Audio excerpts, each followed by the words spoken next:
Here we Do you are. want to state your name? Well, I'm Spark the Genius. Who are you? I'm Sabina Dana Plasse from Film Threat. All right, and we are teaming up to interview. Who are you? Marc Levin, director of Slam. Nice. All right. Do you have any brilliant questions? Absolutely. Marc Levin, it's a pleasure to meet you.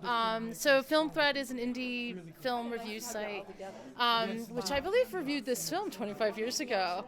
My biggest question is the relevancy of coming back to do this anniversary screening. What does that mean to you?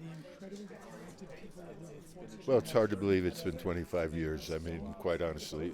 But what's both gratifying and kind of scary is how relevant this film is today.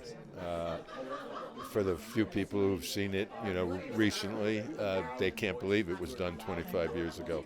Sadly, so many of the situations in the criminal justice system haven't changed. Of course, marijuana legalization has changed. It's now legal in Washington, D.C., but there's so many young people locked up, young people of color locked up still, who have tremendous talent, have so much to offer.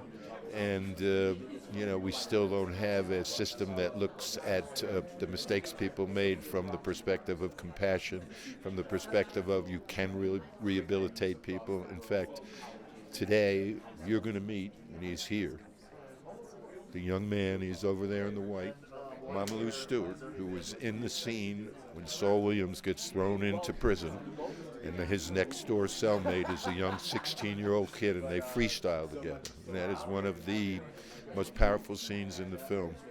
That young man was facing a murder charge back then. After the film came out, he was convicted. He did 23 years in prison and has emerged an unbelievable force and mentor to young people at risk. That's the answer right there.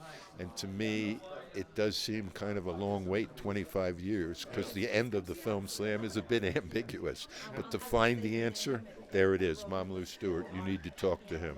We will. Have you thought of doing like a follow-up Slam 2? Like, where are they now? I want to see Slam go to every jail and prison in the United States, and I want him to be the first ambassador.